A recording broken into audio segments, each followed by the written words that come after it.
Now, the owner of the Daily Mail, DMGT, has signed an agreement to buy the Daily Telegraph. That comes less than a fortnight after a £500 million sale of the broadsheets to Redbird Capital Partners collapsed. We can speak now to Fraser Nelson, the former editor of The Spectator.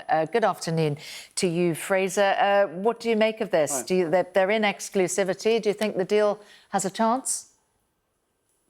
Well, it sounds like it. They wouldn't have got to this stage had there not been the financing behind it, and this is probably the best news the Telegraph could have expected in the circumstances. Not so long ago, they were expected to be sold to a bunch of American financiers and the government of the United Emirates. Now, that was not a particularly good deal for press freedom, all sorts of problems. It was always made more sense to have a trade deal, and for these two newspapers to come together would be quite a smart move at an era where newspapers are declining in sales, declining in circulation.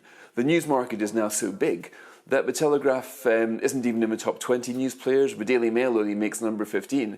So I don't see this as creating any competition concerns. I think it's the best chance that both of them have for the medium-term prospects.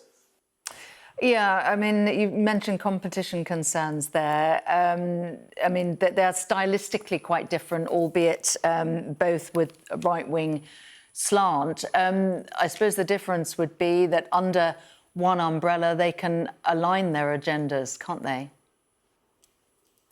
I'm not quite sure that's how it works. I mean, papers either serve their readers or they decline very quickly. They get elected on a daily basis by these readers. Now, the world is full of very successful media groups who've got broadsheets, who've got a tabloid.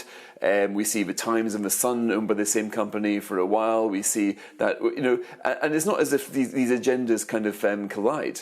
The common factor here is knowing what it takes to come up with a successful newspaper. Both the Telegraph and the Mail will be facing a market where print sales are going down 10% every single year.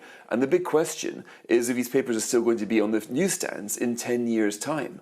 So right now, this isn't about creating something ominous and powerful. This is about an industry fighting for its survival. And joining forces in order to do that, I think, makes a lot of sense.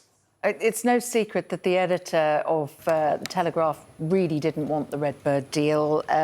They pulled out, seemingly because the regulator just wouldn't give them a clear time frame over the deal. Do you think this is going to be less problematic?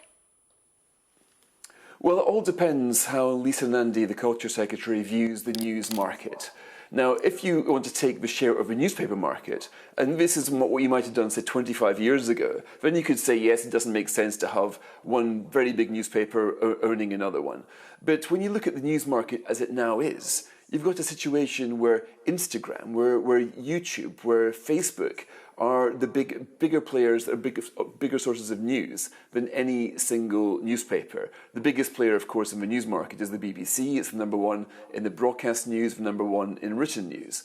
So if you look at the news market as it now is, as opposed to what it was a generation ago, then I think the bigger concern for media pluralism is the weakness of newspapers, not their excessive strength. Fraser Nelson, thanks for your time on Sky News.